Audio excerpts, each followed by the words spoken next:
Friends, 941 days of war between Russia and Ukraine.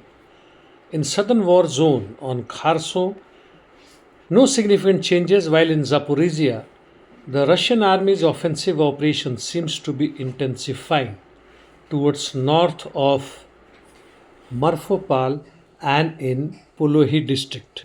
In east, on Marinka front, Russian army crossed Kashlak River and advanced almost 1 kilometer towards Novoyukreinka, which is north of Prichestivka in Ugledar sector. Also, it advanced from Maximilianivka westwards towards Hoster, which is in Kurakho district. Coming to Avdiivka-Pokrovsk, Russian army advanced north of Hirnik in Kurakho district.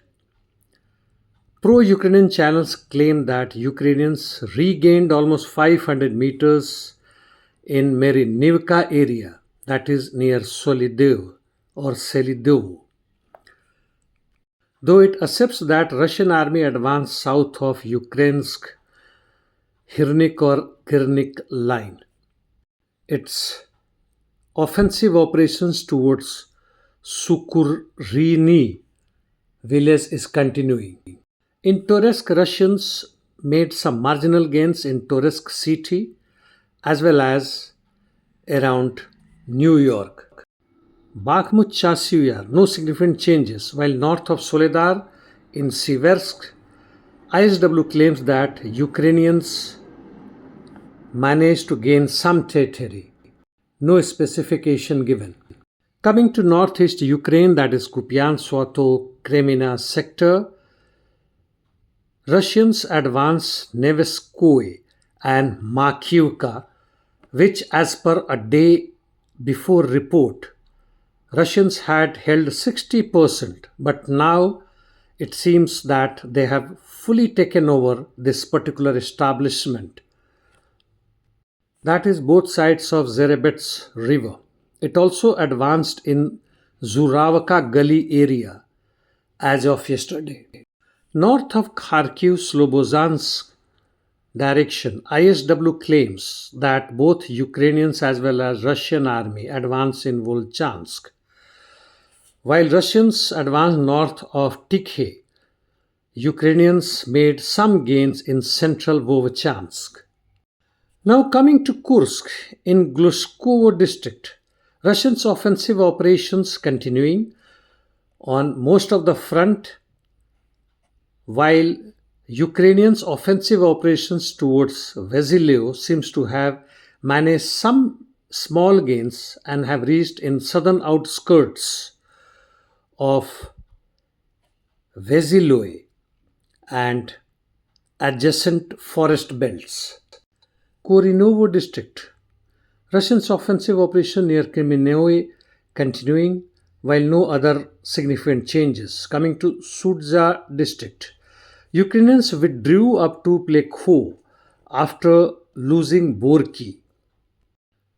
Also, Russians are advancing from Darino and Nikolaevo Darino towards outskirts of Sverdlikovo.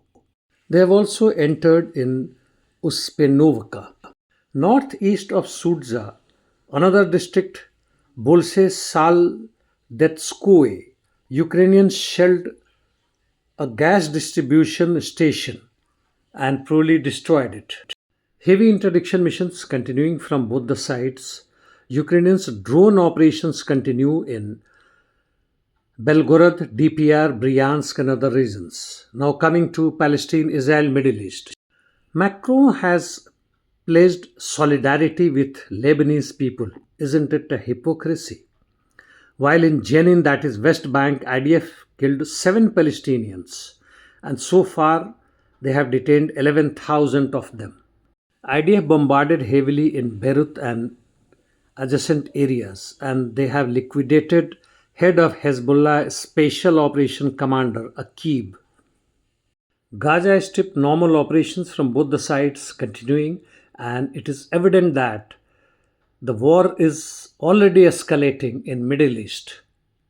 In the meantime, European Commission President Ursula, after having arrived in Kiev and met Zelensky, announced two new loans worth 45 and 35 billion euros.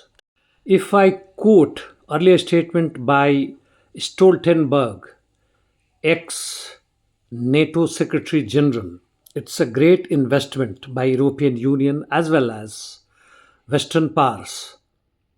And information from Caribbean island Martinique, curfew has been imposed after violent protests. Just wanted to tell you that in far distant places and the names of the countries and areas which we don't even know are no more quiet and peaceful. And lastly, summon has been issued by an American court to Indian NSA Ajit Doval for an attempted murder of a Sikh separatist leader in USA. At the same time, as far as the world corporate media is concerned, is not letting you know what exactly the global people are doing, resisting and opposing their plunder. Well, that's all for the day, friends. See you tomorrow.